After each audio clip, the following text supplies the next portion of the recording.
We're out of the water. There's a big green thing above my head, but that's not what this video is about. The cockpit's looking pretty bare and pretty rough right now. We used to have instrument panel, is that right? Yep.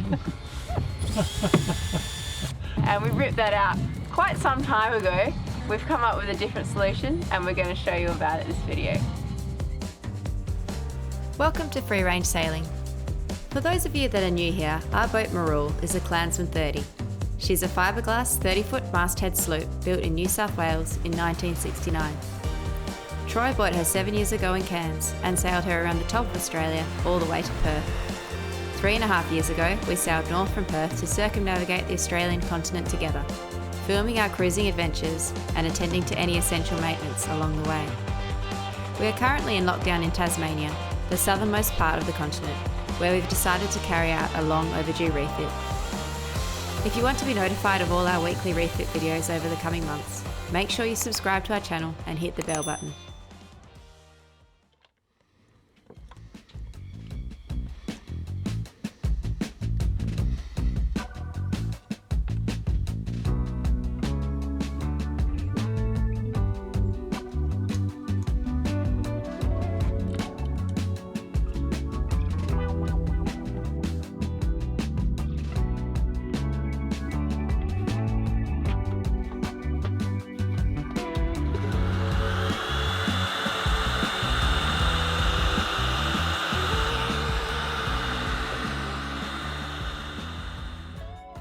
So I got my little metal plate here, 304 stainless, so it's got pretty good corrosion resistant characteristics.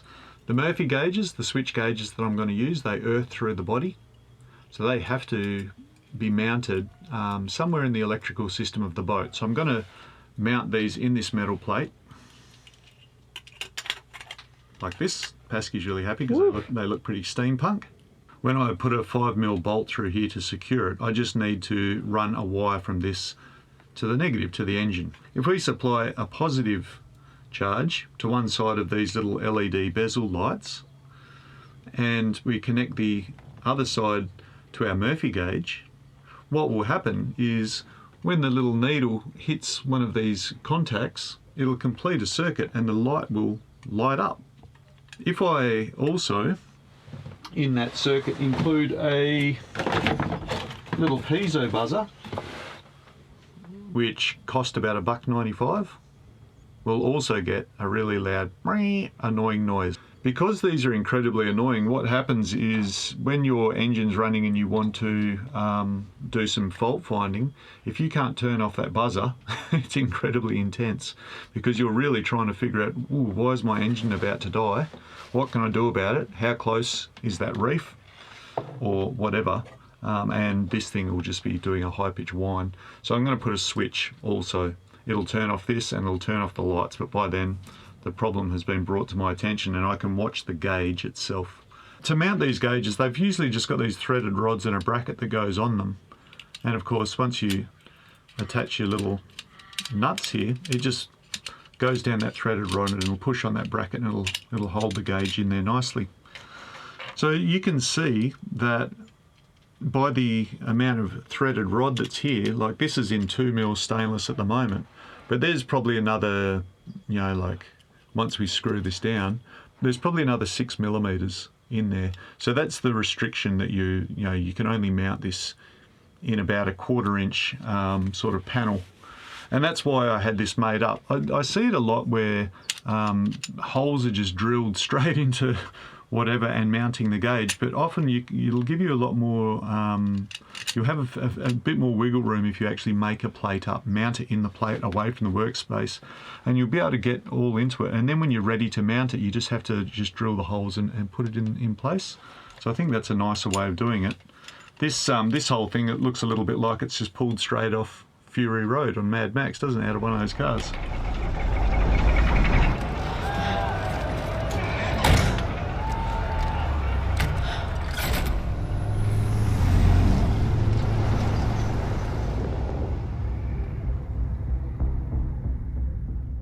In any case, it's going to be highly resistant to corrosion, it's going to be super reliable, and it's going to be as tough as anything. We'll come back to you when we've got them in.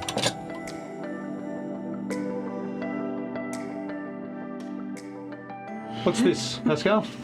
It's foam that we're going to use to insulate lockers.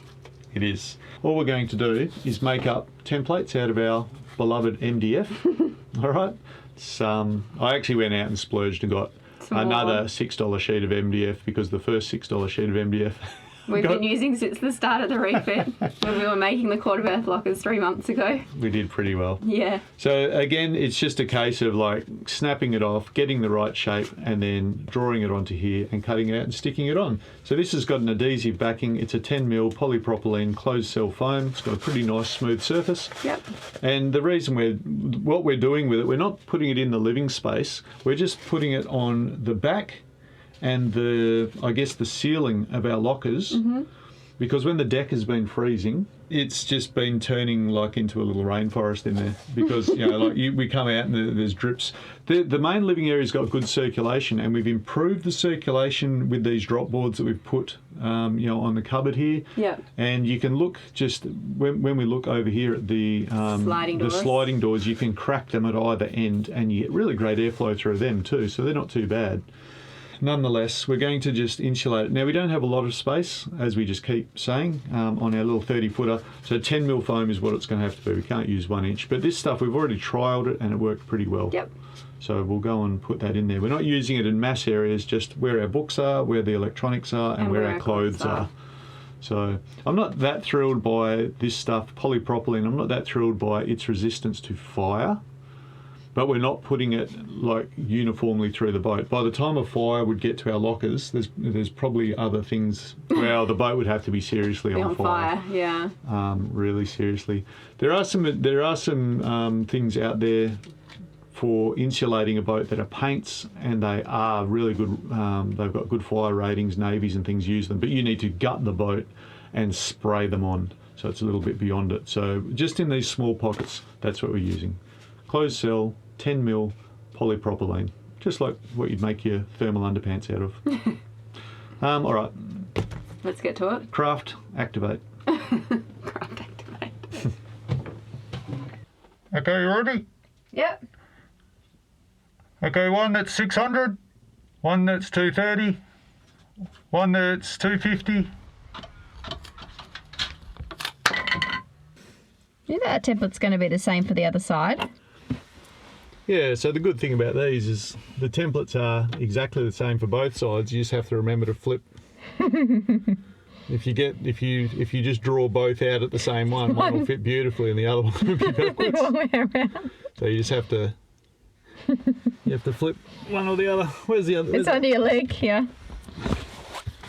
This is just Comfortable but awkward. comfortable but awkward. It's a strange sensation. Just boats all over, really. You holding your tongue the right way? MDF to the rescue.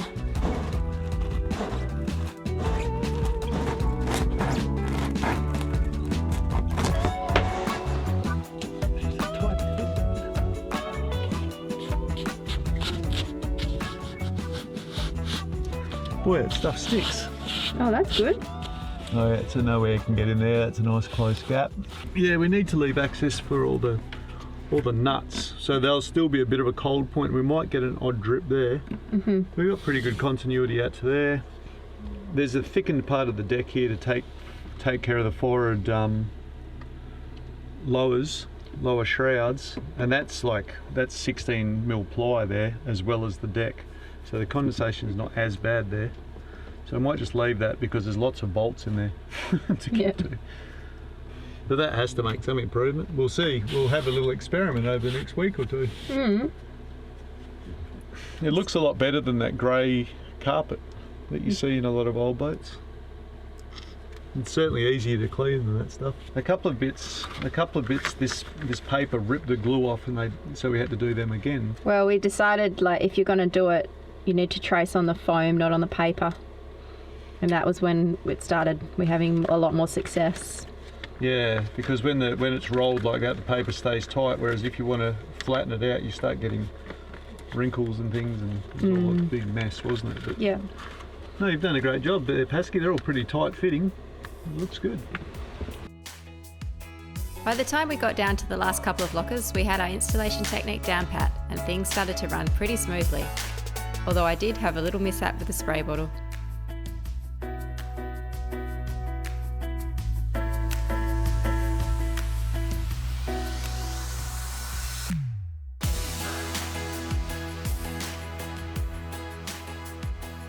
Now we're going to line the base of the lockers with this. It's some anti-skid rubber matting, and we really like it because it doesn't have any holes in it, so there's no chance for any food or stuff to get stuck in it. It's going to be really easy to just pull it out and wipe it down, like take everything out of the cupboard and wipe it down.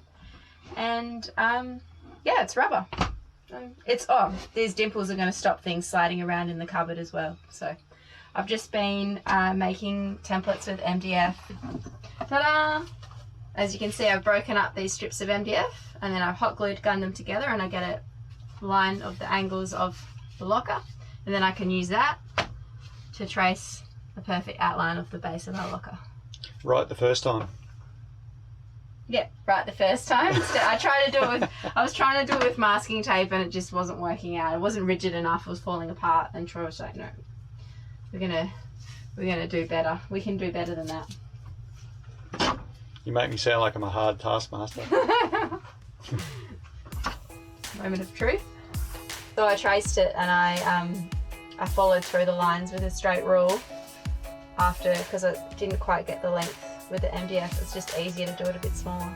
So I'm just snipping about 2/3 of the way. I'm not going all the way through so I don't get a jagged edge. Ta-da! Exact. Now we're going to make one for the other side.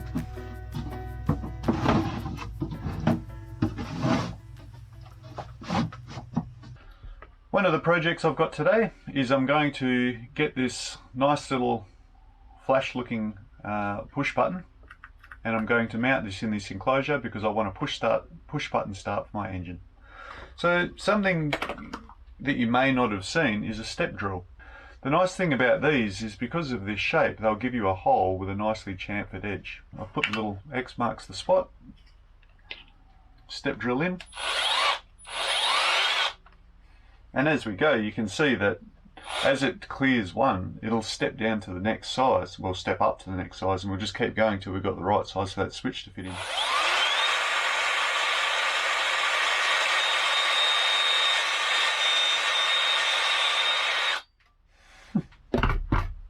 Pretty satisfying to use.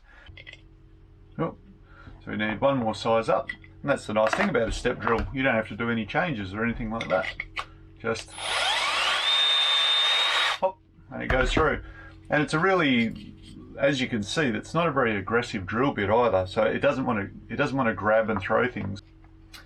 There we go. We've got a really, really nice hole that doesn't have any raised edges, so we'll get a really flush drop in there. The switch that I'm using for this project, it only closes the circuit, it's spring loaded when you push it, and it doesn't lock like a normal switch. So this is called a momentary on switch. So I'll push it, it'll activate the starter motor, and then once I'm satisfied the engine is running, I just take my finger off. It's not a locking one. Here's a hole just drilled for the installation of the grommet, and you can just see that those edges are very nicely chamfered. When you look at the steps here of this drill, they've got that nice angle. So the resulting hole that this drill leaves is really nice and smooth. There you go. That is the joy of enclosures and going down to your local electronic store and finding out exactly what they've got there, because now we've got this nice, pretty professional looking job. Okay, we've got nicely ingress protected cable there. A switch that we said, that's an IP67 switch, so it's actually submersible because that's going in the engine room. Hopefully that's never the case.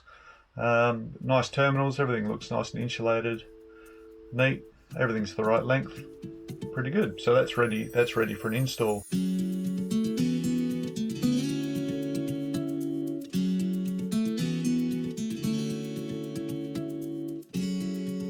Alright, so we'll have a bit of a look at the Murphy gauges, and excuse me for the state of this, because now that we've made a lovely workbench for Pascale, I've been kicked off that, so this is my workbench, and that's why it looks so disreputable. But let's have a look at the Murphy gauges, then we'll dive in under here and check it out.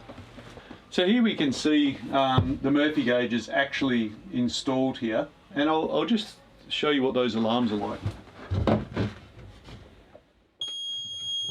Oh, hideous.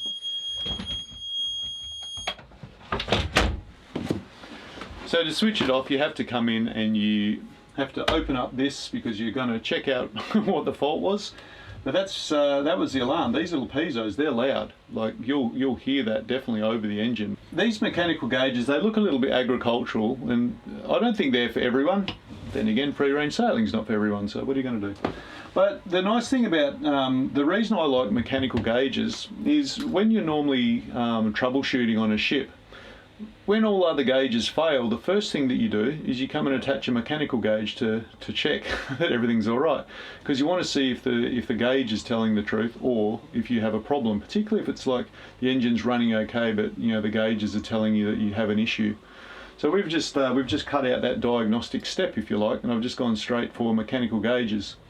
So the Murphy gauges themselves, while they're in there, it's a really straightforward thing to test whether the alarms are actually working, because on the front of them here we can just get a Allen key set, usually the smallest Allen key that you've got on the boat, and right at the front of them we can engage the little contact that the needle acts upon, and we can move it so that it touches the needle, and then we can see if the light and the alarm comes on.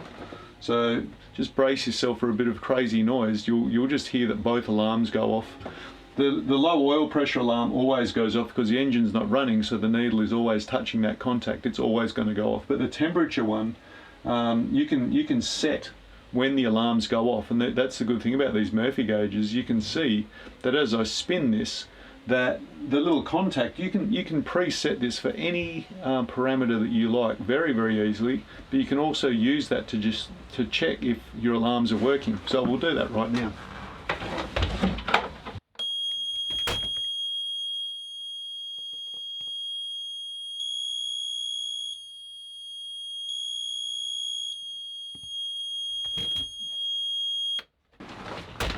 So that was unpleasant, wasn't it? You know, that means that periodically, once every couple of weeks, while I'm doing my larger checks rather than just pre-start checks, I can just check my alarms, and that's not necessarily something that you can do easily with some other systems. You know, you have to pull them apart and go through a little bit of rigmarole to test them.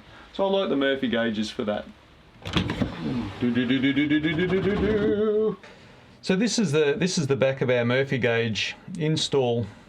So this tube coming out of the temperature gauge, that's got a material in there that's temperature sensitive, and it expands and contracts and activates the gauge. And here is the oil pressure, and there's a nice stainless 304 oil tube coming into the back of that, and all of it's like sort of secured pretty well out of there. This little thing here, we made up an enclosure, put a recycled switch in. Oh my god, that's what you have to turn off if you want to get rid of the noise. So that's the back of the Murphy gauge. Now if we look over here, we can see there's that switch to start the motor. Look, I won't do it. Oh, there it goes. So that switch will start the starter motor and turn it over. I've liked it this way. I specifically put the start button in the engine space rather than outside. And that's because when I'm starting it, or most of the time, who's starting it, Pascale? It's me! Okay, when one of us is actually starting the engine, it sort of idiot-proofs it to a degree. I mean, a sufficiently talented idiot can defeat anything. But on board here, when you come down to start up the engine, you're forced, by virtue of where that button is, to visually check the engine, that there's not water coming up, that there's not, you know, like oil spilling out of somewhere or whatever. And when you start it up, you can hear any untoward noises. You can smell if anything's bad. You can hear it. You can get a good visual look at the engine actually starting up. It's a little bit of a throwback to my working days, you know, when I'd have to go down the engine room and start up the engine for the skipper. So I really like it like that. Next in line is actually a fuel pump for transferring our out of our bunkers. We carry 200 litres of fuel under the kitchen, if you like, and we pump it into a day tank up above the engine, which has a lot of advantages that we've talked about before. And also there's a mysterious black box with a glowing red light. There's a bunch of fuses in there to control the engine control systems, and that glowing red light is actually to excite my alternator. You know the idiot light that's on your car when you turn it on and it shows that the alternator, and then it goes out once you're making power to go in your battery? That's what that light does, because I just rewired the alternator circuit. I didn't like the old one. And what it's meant is everything's contained within the engine space. I don't need a big wiring loom to go off.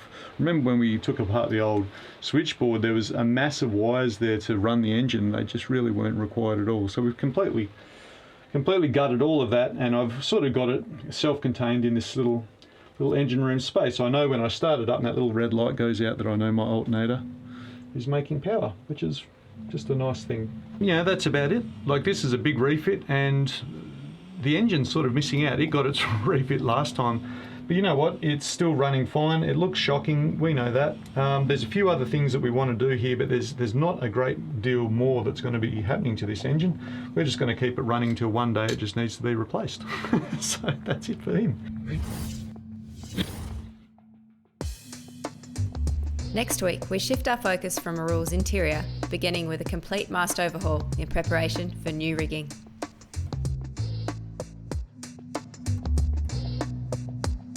So in case you were wondering about how our lockers were going with the new insulation, they've turned out really, really well. We lived on the boat for 4 weeks before we pulled out Marul on the hard again, which you're going to see in future episodes.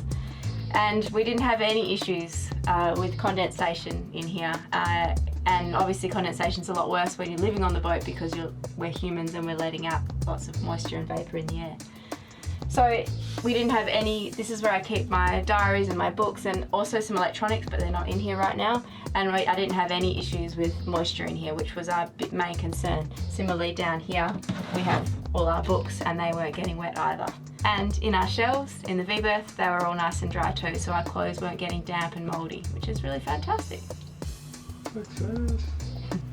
If you haven't already, thanks for giving the video a thumbs up, and we'd love it if you'd subscribe to our channel. It really helps us out.